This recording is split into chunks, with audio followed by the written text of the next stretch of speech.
वक्फ संशोधन बिल 2 तारीख में पहले लोकसभा में पास हुआ, 3 तारीख में राज्यसभा में पास हुआ और आज 4 तारीख में हम आपके साथ माफ कीजिएगा 5 तारीख है आज। अभी तक इसका विरोध लगातार चल रहा है। कोई एक मौलानाओं का एक धड़ा है जो पुरजोर इसका विरोध कर रहा है, सड़कों पर उतरा है, लेकिन भीड़ उनके साथ नहीं है क्योंकि बहुत सारे क्या कहेंगे एक मुसलमानों का एक बड़ा धड़ा ये समझ चुका है कि ये सिर्फ अपनी दुकानों को बचाने के लिए सड़कों पर उतरे हैं। जहां इन्होंने दावा किया था कि लाखों की संख्या में भीड़ सड़कों पर उतरेगी, वहां हजारों की संख्या में भी लोग नहीं हैं। कई मौलानाओं के लगातार बयान आ रहे हैं, बहुत सारे मौलानाओं के बयान भी आज हम अपने साथ लेकर आए हैं। इन सभी की जिनकी तस्वीर आप देख रहे हैं, सबके बयानों को आपको सुनवाएंगे, लेकिन सबसे पहले उज्जैन की एक मस्जिद में क्या कुछ कहा गया वो सुनिए।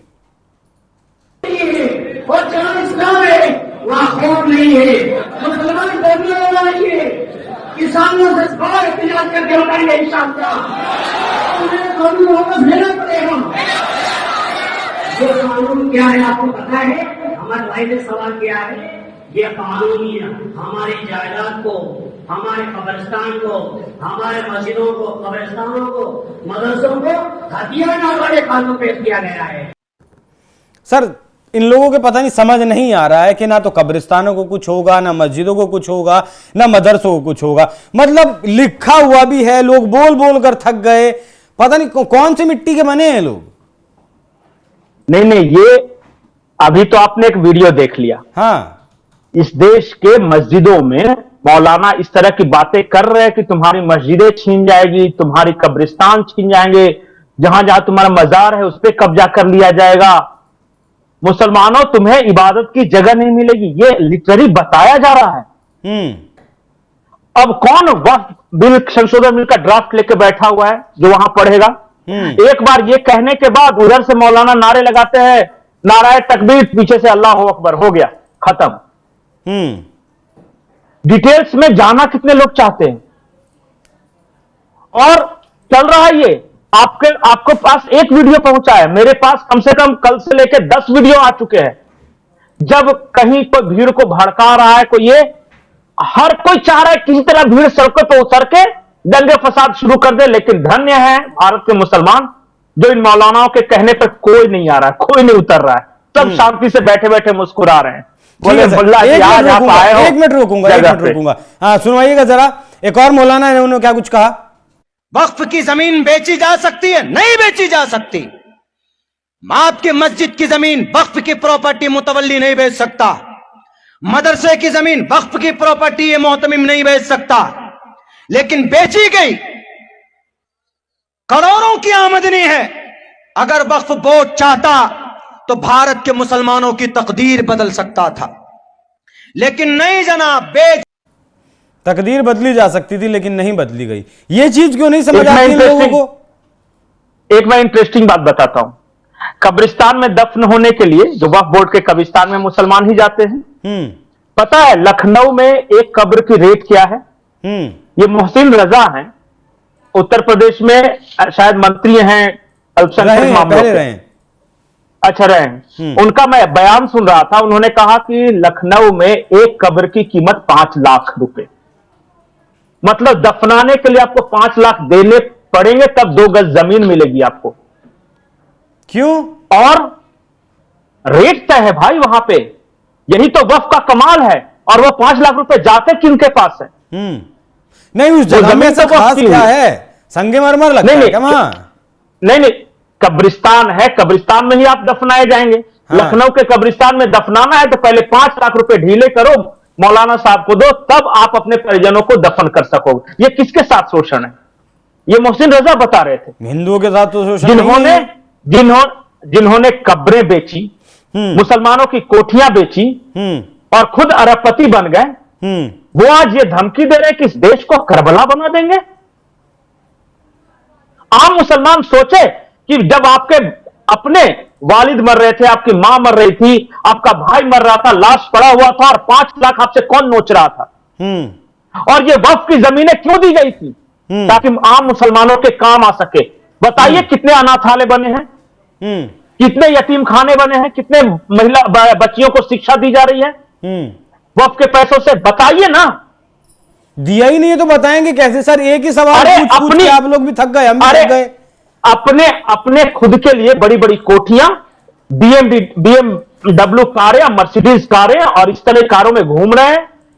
खा खा के चेहरा लाल हुआ जा रहा है, बैंक बैलेंस बढ़ रहा है और कोई हिसाब किताब नहीं, कोई हिसाब किताब नहीं। आप पूछ लीजिए कि मौलाना साहब आप काम क्या करते हैं जो इतना रईसी भरा जीवन जी रहे हैं, कोई जवाब नहीं। इस्लाम के मामले में तुम बोलते हो लाहौल वाला कुव्वत, तुम कुफ्र है, तुम्हें दफन कर देना चाहिए। अरे काहे का दफन कर दो, बताओ ना पैसा कहां से आया, पूछ के देखिए कभी। मैं बताऊं पैसा कहां से आता है? मेरे साथ शादाब शम्स उत्तराखंड के जो वक्फ बोर्ड के अध्यक्ष हैं, वो एक दिन मेरे साथ पॉडकास्ट में बैठे थे। उन्होंने मुझे बताया कि उन्हें एक मौलाना मिले, उन्होंने बताया कि उनकी तनख्वाह थी 800 रुपए, लेकिन प्रॉपर्टी 62 करोड़ की खरीद चुके हैं। बताइए। और उनका क्या काम है पता है? अगर वक्फ की जमीनें जो खाली पड़ी है प्लॉटिंग करके बेच रहे हैं भाई। मैं पूरे जिम्मेदारी से यह इल्जाम लगा रहा हूं। अरे किसी ने दान दी है ताकि धर्मार्थ के काम आ सके, इस्लाम के काम आ सके, और आप उसका प्लॉटिंग करके उसमें सोसाइटियां बना रहे हो और कह रहे हो कि अगर उस जमीन का सही पूछा कि क्या काम किया हो तो हम देश को करबला बना देंगे। बाप का राज है कि आप कुछ भी गलत सलत करते रहो और कोई सवाल नहीं उठाए, कोई हिसाब नहीं मांगे, खाते में ट्रांसपेरेंसी हो, क्या दिक्कत है? एक देश का आम मुसलमान आज ये पूछ रहा है कि इतनी सारी वक्फ की प्रॉपर्टियां हैं, 1600 करोड़ से ज्यादा की कमाई, माफ कीजिए 16,000 करोड़, उन 16,000 करोड़ में आम मुसलमानों के लिए क्या? अरे स्वीडन में एमबीए कर रही है भाई। ये तो सच्चाई में पता नहीं कैसे लिख दिया होगा कि 12,000 करोड़ की कमाई हो सकती है। 12,000 करोड़ सच्चर कमेटी 2007 में आई थी, हम 2025 की बात कर रहे हैं। देखिए भाई साहब, मैं इतना जानता हूं कि सारा पैसों का खेल है, प्रॉपर्टी का खेल है। इनके पेट पे लात पड़ रही है, ये रईसी भरे जीवन जो जी रहे थे, जो हकीकत में ये लोग। अरे भाई साहब 800 रुपए, 1200 रुपए, 1500 रुपए, 15,000। आप देख रहे होंगे दिल्ली चुनाव के पहले कुछ मौलाना खड़े थे कि हमें 3 महीने से सैलरी नहीं दी है केजरीवाल सरकार ने, और वो बेचारे साइकिल से नहीं जा पाते, ये बीएमडब्ल्यू से जा रहे हैं। ये वक्फ बोर्ड वाले, आखिर वक्फ बोर्ड में ऐसा क्या होता क्या है कि अचानक आदमी इतना अमीर बन जाता है? कोई तो बताए, वो जादू की छड़ी कौन सा ऐसा धंधा बिजनेस है जिसकी वजह से अचानक अमीर बन जाते हैं जो वक्फ बोर्ड में जाते के साथ। और वक्फ बोर्ड में जाने के लिए इसलिए आपस में लड़ाइयां भी होती है क्योंकि बात पैसे का है, सब कुछ पैसा, मनी। तो जो आम आदमी गरीब है वो क्यों आपके कहने पे जाए? मेरा क्या फायदा? मेरे बच्चे को फ्री में पढ़ा देते तब तो मैं आपके लिए जान देता, आपके लिए पत्थर ही फेंकने चला जाता। मेरा बेटा बेचारा पढ़ाई नहीं कर पा रहा है, मैं पंचर की दुकान से जाके, फल की दुकान से जाके, कबाड़ी की दुकान लगा के बैठा हूं, और आपकी बेटी स्वीडन में एमबीए कर रही है। तो फिर रजा साहब मामला क्या है बताइए कि आपके पास इतने पैसे क्यों हैं? आपने जो इतने मदरसे चलाए हैं, इतने ये किए हैं, बताइए उसकी इनकम क्या होता है, पैसा कहां है? जिस दिन हिसाब मांगना शुरू कर दिया सरकार में शामिल होते हैं वहां से आके, अमेरिका लंदन से। नहीं, वो सब इतने बेवकूफ थोड़ी ना है कि आएंगे। एक बात जान जाइए कि जो भी कह रहा है ना कि आओ सड़कों पे पत्थर फेंको, उन सबके किसी परिवार का कोई सदस्य नहीं आता, वो बेवकूफ है नहीं दूसरे को बनाने के लिए। वो तो कबाड़ी वाले अब्दुल का करेंगे कि बेटा अब्दुल तू पत्थर फेंक दे ताकि तेरा घर चला जाए, तेरी दुकान को बुलडोज कर दिया जाए। ठीक है सर। और हम तो क्या करेंगे, हम तो अंदर ठहाके लगाएंगे, जलेबी और समोसे की पार्टियां करेंगे। जेपीसी की बैठक के बाद देखा आपने सबसे ज्यादा ठहाका कौन लगा रहा था? अच्छा, संजय निरुपम का भी बयान आया सही जैसे मौलानाओं के लिए। एक बार मुझे लगता है सुना देना चाहिए उनके बयान पे, मैं बाद में बोलूंगा, पहले दर्शकों को सुना दीजिए कि क्या है वो। सुनवाइएगा जरा। लोग इस कानून का विरोध करेंगे, शाहीन बाग वगैरह बनाने की कोशिश करेंगे, वो न भूलें कि कभी भी उनका जालियांवाला बाग भी हो जाएगा। इसलिए जी नहीं, ये भी अतिवादी बयान नहीं है। एक तो वो बेवकूफ जो कह रहे हैं कि करबला बना दे, थोड़ी थी सर। नहीं, यही मैं बोल रहा हूं कि ऐसा नहीं बोलते, और जिम्मेदार लोगों को तो नहीं बोलना चाहिए। जिस तरह ये मौलाना बोल रहे हैं कि देश को करबला बना देंगे, अगर ये गलत है तो संजय निरुपम भी अगर कह रहे हैं कि अगर तुम करबला बना दोगे या शाहीन बाग बनाओगे तो जलियांवाला बाग बना देंगे, ये भी गलत है। देखिए, मैं एक बात जानता हूं और आम लोगों से मैं ये बोल रहा हूं कि पढ़िए, क्योंकि पढ़ाई से बड़ा कोई धन नहीं है। और जब आप पढ़ेंगे तो मुद्दों को समझेंगे, कोई मुल्ला मौलवी मौलाना आपको बरगला नहीं सकेगा। अपनी बुद्धि से काम लीजिए, मॉब मेंटेलिटी में मत फंसिए। ये तो कहेंगे कि आप जाओ शहरों को तोड़ दो, गाड़ियों में आग लगा दो, लेकिन उसके बाद क्या होगा ये आपको नहीं बताएंगे। क्योंकि जब घरें उजड़ती है, जब बुलडोजर चलता है और कोर्ट कचहरी का चक्कर लगता है ना, कोई नहीं बचाने आता भाई साहब, कोई नहीं बचाने आता, परिवार बर्बाद हो जाता है। मैं आपको एक अपने आंख के सामने का उदाहरण बताता हूं। रांची में पत्थरबाजी हुई थी, रांची के मेन रोड में। जोश जोश में आकर एक भाई साहब जानने वाले थे, उन्होंने पत्थरबाजी में शामिल हो गए और भागते वक्त पुलिस के डर से भाग रहे थे, उनकी टांगे टूट गई। वो रोज कमाने खाने वाला आदमी था, 1.5 महीने वो अपने घर में रहा। उसकी बेटी मेरे बेटी के साथ पढ़ती थी, एडमिशन खत्म हो गया, उसकी बेटी घर पे बैठ गई, परिवार की कमाई कुछ नहीं थी और एक मौलाना मौलवी कोई मदद करने नहीं आई टूटी टांगों वाले को। यह है सच्चाई। इसलिए इनके झांसे में मत आओ, दिमाग की बत्ती जलाओ, अपनी अकल लगाओ। दिमाग की बत्ती जलाओ, अपनी अकल लगाओ, क्योंकि करबला जैसी चीज आज के दौर में हिंदुस्तान में तो होने वाली नहीं है। जहां हो सकती होगी, जहां हुई होगी वहां हुई होगी, यहां मुमकिन ही नहीं है। और ये बात लोगों को जितनी जल्दी समझ आ जाए उतना ही अच्छा इस देश की सेहत के लिए रहेगा। पंकज जी, बहुत बहुत धन्यवाद आपका इस जो मुद्दे पर आप हमारे साथ जुड़े। बाकी आपको चर्चा कैसी लगी कमेंट कर जरूर बताइएगा। और जाते जाते सुनिए कुछ मौलानाओं ने क्या कुछ विरोध किया और फिर कुछ मौलानाओं ने ही उन्हें किस तरीके से जवाब दिया। नमस्कार। नहीं, शाहीन बाग में क्या हुआ था? धरना हुआ था, जहर बार कत्लेआम हो गया था और मार डाला सबको।